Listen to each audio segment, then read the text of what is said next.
Hello everyone. सो अभी हम next topic देखने वाले हैं जो कि है न्यूक्लियर रिएक्शन। तो यहाँ पे इलेक्ट्रॉन है और प्रोटॉन है। इलेक्ट्रॉन प्रोटॉन न्यूट्रॉन ऐसे देख सकते हो आप। एंटी न्यूट्रॉन का ये वाला हो गया। अब यहाँ पे सी देखते हैं। Alpha beta gamma decay. ठीक है। The process of emission of gamma particle that is photon is called gamma decay. जो प्रोसेस होता है इमिशन का गामा पार्टिकल का वो फोटोन होता है, यानी बेसिकली द लाइट होता है, जिसे हम लोग गामा डीके बोलते हैं। In this process atomic mass are remain unchange. इस प्रोसेस में एटॉमिक मास जो होता है वो रिमेन अनचेंज होता है and the atomic number also remain unchange. और जो एटॉमिक नंबर होता है वो भी अनचेंज होता है। Only energy state changes. Nucleus comes from excited state to the ground state. Photon are emitted. क्या होता है यहाँ पे? ओनली क्या होता है ना, एनर्जी स्टेट चेंज करता है और न्यूक्लियस जो होता है वो कम करते आता है एक्साइटेड स्टेट से ग्राउंड स्टेट में, और फोटोन जो होता है वो इमिट होता है। देखिए यहाँ पे एनर्जी देख सकते हो, इट इज इलेक्ट्रोमैग्नेटिक वेव। और ये जो होता है ये इलेक्ट्रोमैग्नेटिक वेव होता है। अब नेक्स्ट है एटम, जो कि एनर्जी लेवल होते हैं। Nucleus energy level, higher energy level to lower energy level there is emission of energy and it is found at the energy is 1 MeV। ठीक है। हायर एनर्जी लेवल से lower energy level में emission होगा energy का, और ये हम find करेंगे कि जो एनर्जी होगा वो 1 MeV होगा। एनर्जी HF होगा 1 MeV। HC बाई लैम्डा आ गया। यहाँ पे आप देख सकते हो पॉइंट रख के, वैल्यू को रख के। ठीक है ना। अब यहाँ पे देखते हैं न्यूक्लियर फोर्सेस क्या होता है। The strong forces of attraction which hold together the nucleus in a small nuclei of an atom in spite of electrostatic forces of repulsion.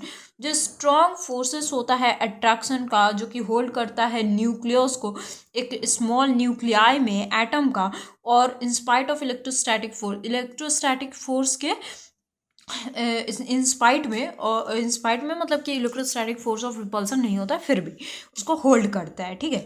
अब प्रॉपर्टीज देख लेते हैं। प्रॉपर्टीज ऑफ न्यूक्लियर फोर्स, ये समझ में आया। एक स्ट्रॉन्ग फोर्स होता है अट्रैक्शन, एक स्ट्रॉन्ग फोर्स ऑफ अट्रैक्शन होता है जो कि होल्ड करता है न्यूक्लियस को एक स्मॉल न्यूक्लियाई में एटम के, और किसके? इलेक्ट्रोस्टैटिक फोर्स ऑफ रिपल्सन के इंस्पाइट में, मतलब कि इलेक्ट्रोस्टैटिक फोर्स वहाँ पे नहीं होता है फिर भी। प्रॉपर्टीज देखते हैं।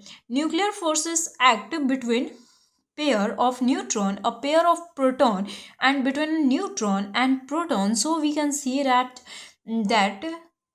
they are charge independence। Nuclear force जो होता है वो एक्ट करता है पेयर ऑफ न्यूट्रॉन में, पेयर ऑफ प्रोटॉन्स में, एंड बिटवीन न्यूट्रॉन में एंड प्रोटॉन में। सो हम लोग बोल सकते हैं कि जो चार्ज होता है वो इंडिपेंडेंस होता है, इंडिपेंडेंट होता है। They are strongest force in nature, ये स्ट्रॉन्गेस्ट फोर्स होता है नेचर में। They are very short range force, बहुत ही शॉर्ट रेंज फोर्स होता है। They do not obey inverse square law, inverse square law ये फॉलो नहीं करता है। ठीक है। नेक्स्ट है न्यूक्लियर एनर्जी। ये क्या होता है? Nuclear energy is the energy date holds together the nuclei of atoms. Nuclear energy जो होता है वो एक एनर्जी होता है जो कि होल्ड्स करता है टुगेदर न्यूक्लियाई को ऑफ एन एटम में। ठीक है। Nuclear energy is obtained from nucleus by, यहाँ पे देखिए, ब्रेकिंग हेवी न्यूक्लियस इनटू 2 और more relatively lighter nuclei known as nuclear fusion.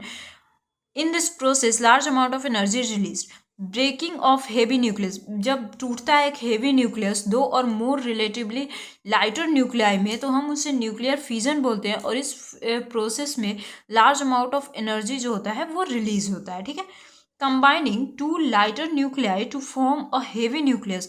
Combine करते हैं दो लाइटर न्यूक्लियाई को एक हेवी न्यूक्लियस बनाने में, जिसे हम लोग बोलते हैं nuclear fusion, with the release of large amount of energy, जिसमें कि लार्ज अमाउंट ऑफ एनर्जी में क्या होता है?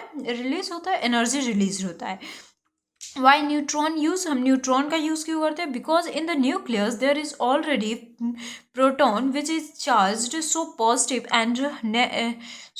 and positive repel each other. Also proton have heavy mass because of nucleus, because in nucleus के चलते देयर इज ऑलरेडी प्रोटॉन, वहाँ पे ऑलरेडी प्रोटॉन होता है जो कि पॉजिटिव चार्ज होता है और पॉजिटिव रिपेल करता है एक दूसरे से। ऑल्सो प्रोटॉन जो होता है वो हेवी मास का होता है। Slow neutron is use to break heavy nucleus. Slow neutron जो होता है वो यूज करता है ब्रेक करने के लिए हेवी न्यूक्लियस को। And more energy is release by moderator. और जो मोर एनर्जी जो होता है वो रिलीज करता है मॉडरेटर में, जैसे कि आप यहाँ पे देख सकते हो। ठीक है, नेक्स्ट वीडियो से हम न्यूक्लियर रिएक्शन देखते हैं।